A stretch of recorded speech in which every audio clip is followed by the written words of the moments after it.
I have a video that's slightly different from things I usually do. As you can see, I am not on Overwatch, any of my usual games. I am on Assassin's Creed Origins. And basically, I'm playing this game as a recreational thing, not really like story-based, because when I started playing this, I realized a lot of the story requires you to be a specific level in order to do, you know, good. So, and I figure you guys don't want to see me like grinding for like all that experience. So this is just gonna be like a game for, you know, my own fun type stuff. But I did figure out something about this game.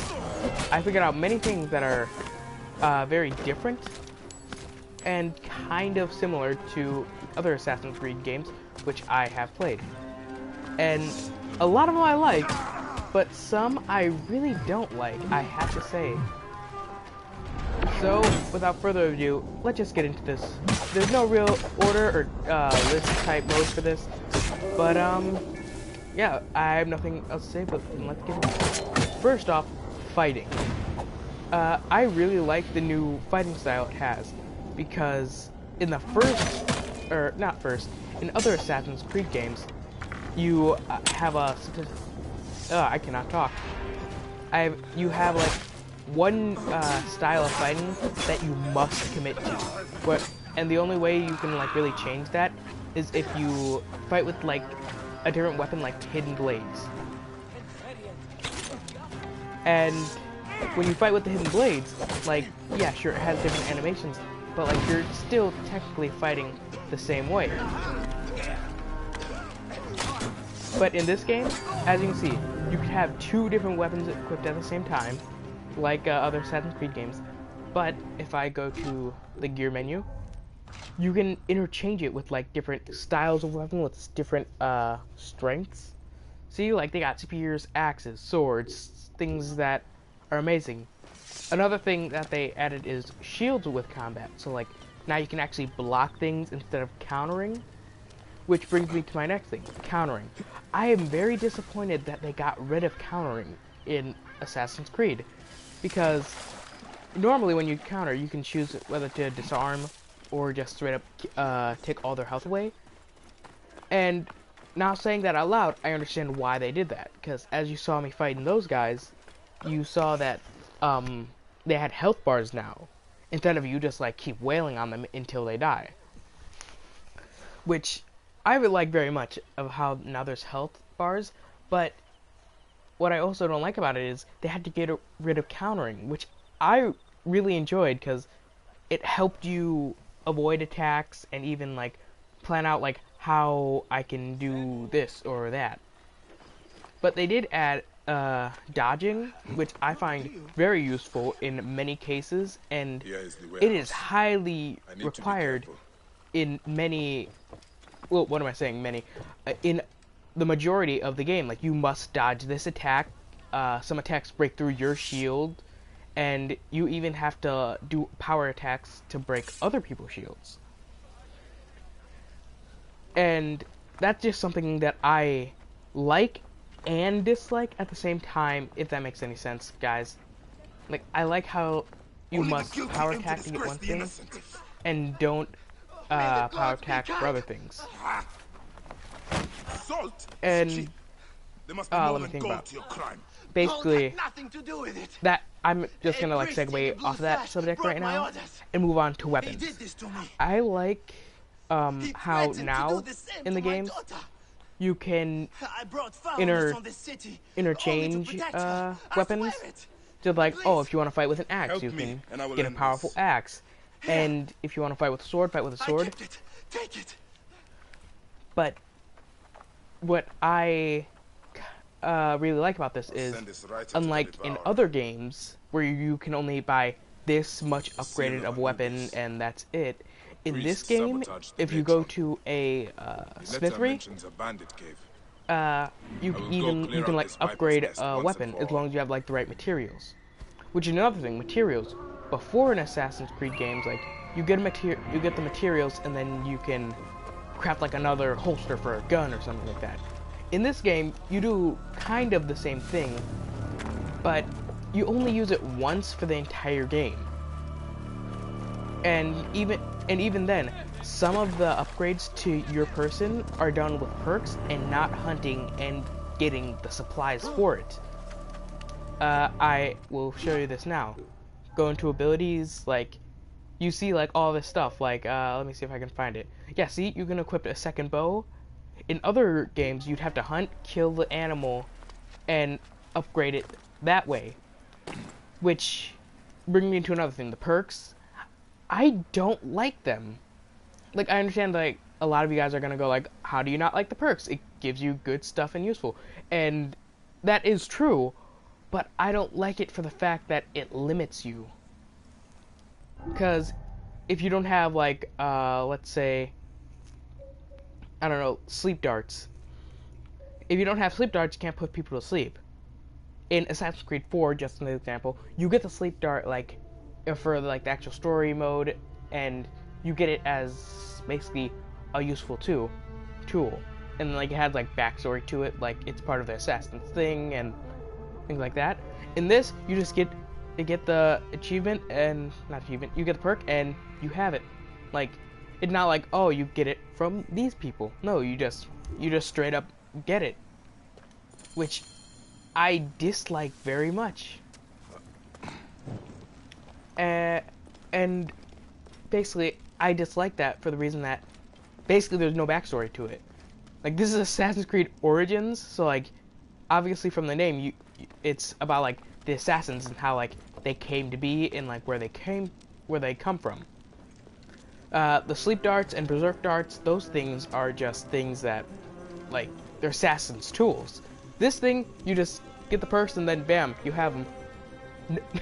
No backstory to them whatever. And I'm gonna cycle back to the weapons because I completely forgot to mention this.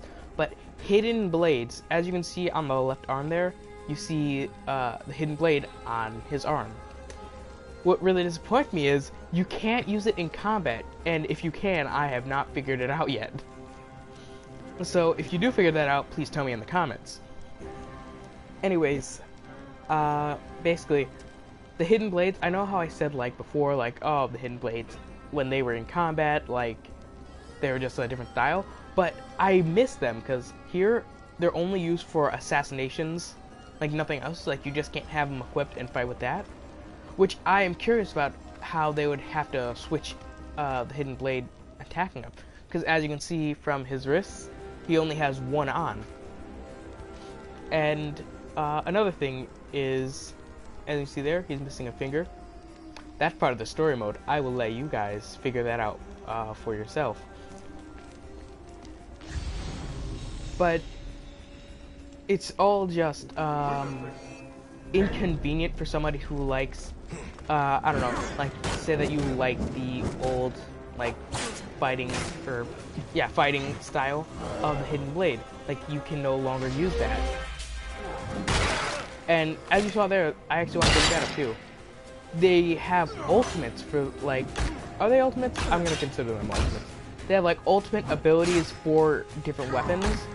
But what's disappointing for me is, like, each weapon doesn't have a unique ultimate. Like, it's mainly just for the fact that, how can I describe this? Lightweight weapons have, like, fast, quick moving attacks. Because, as you see from the sword, like you saw it had that yellow bar. That basically just makes you, like, swing faster and, like, you can break through shields quicker. And it's something that I don't really appreciate, that they really put, like, a lot of thought into it. Because, yeah, a lot of people are going to be choosing the sword, but what if you get a better sword? Like, what if you want a sword that does something interesting? And, like, some swords do that, like the current one I have, like, it causes bleeding damage. But it still has, like, the same ultimate. It would be cool if this one, for, like, a super or whatever, it would cause more bleeding damage or something along those lines. Meanwhile, heavier weapons, like, spears and axes, like, they do the basically same thing, just with different animations. They cause a lot of damage, but nothing else. I mean, sure, the animations are cool, But if you get a spear and trade it in for a better spear, and then use the ultimate ability, it still looks the same. It only does a little bit more damage. And it's something that I really don't appreciate. Still, I find it pretty cool that they have ultimates. I'm just saying, like, I feel like they could have done a little bit more thought into, like, using them. Like, I know a lot of weapons in this game are basically like, oh, they're not special, they don't have really, special attacks or ultimate to them. But the ones that do, I feel like you should, like, give them something a little more special and something that, like, all this type of weapon has. And now, I've did a lot of things that I don't like, and things that I do like, and things in between, but I'm not stuck with things that I just borderline like. So, I'm gonna bring this up, like, side quests and leveling up. Now, here's what I like about this. Like, leveling up actually helps you, in my opinion. Like, it helps you, like, figure, like, let me just take a look at quests real quick. If you see on right here, it gives you a list of main quests and side quests which you can do. I like side quests because not only do they give you, like, more, I apologize for not taking a lot of time to plan this out, but side quests give you, like, kind of, like, depth in and a feel for the character that you're playing as. Like, in Assassin's Creed 4, I'm sorry that if I'm using that for examples, but in Assassin's Creed 4, there were side quests and, like, side things that, yeah, you get loot for, like, awesome loot and treasure for, because, like, you're the pirate, you gotta get that loot. But it also, like, gives you, like, a feel for the sense of character, because some of the quests may be like, oh, you must kill this guy because he's doing something bad. And then Edward, the main character for that game, will go like, oh, well, he's, like, doing that really bad thing, but he will still maintain the greediness of him. Come here. What does this boatman want? And you accept me as a traveling how do I put this? I will take a new title. Side quests are basically like putting you more in depth and feel, because I travel alone. in this game, like, as you see me doing these side quests, like, if you take the time to, like, mute me and, like, read the subtitles, you find out that he hates how, like, people are doing this and that, and, like, he's actually acting upon it and doing something about it. And that's the same with Assassin's Creed 4, but, like, with Assassin's Creed 4, it's basically the same thing, just like, oh, help this person kill these people, that's it. With this, you actually have to, like, investigate something for some side quests, like, oh, this is happening here, so go here, find out why it's happening, instead of just you going around killing over and over, because that gets boring a lot of the time. Like, it gets boring the majority of the time, just like you repeatedly killing enemies. And a good example of that is Deadpool the video game. If any of you have played or even seen gameplay, it's basically just you just killing the same enemies, going to objectives, not really going anyplace. Which isn't to say that's not fun, but it basically gets watered down and washed over most of the time, and doesn't really give you real feel for the game itself. With this, side quests actually help you. Like, it helps you get XP, get perks, which even though that I don't like as a bold concept, but I do like as implement in the game. Like, it's useful in many ways and unuseful in many other ways, as I've stated before. But side quests actually help you because they think they give you I want to say state of mind in it, just for the fact that they make you really think about a character. I want to say, like, it makes you think about a character and, like, what their agenda is, and basically it's something that's not really, like, not many people, like, realize, like, side quests are just like, oh, you need XP for this, do side quests. And if you don't want to do side quests, then that, oops, hit that guy mistake. If you don't want to do a side quest, like, well, then that's your choice. Like, you don't want to do a side quest, that's your choice. If you don't want to do that side quest, you're probably not going to be good enough for this level or whatever, or this stage. So, it's basically not a real middle finger to you, but it's mainly just something that, like, oh, well, you're not going to be good enough for this then, and you're going to fail a lot until you actually do some side quests and, you know, get the amount of experience you need in order to, like, know, okay, you're good enough for this now. And with that, like, I have really nothing more to say. Like, a lot of the game I've not played through yet. Like, I've just been taking my time with the game. Like I said, I'm not gonna do a playthrough of it because, like, I know Assassin's Creed games, they are long games and it takes a while to, like, even get to, like, the core concept of why your character is doing this. So I'm just gonna sign off here.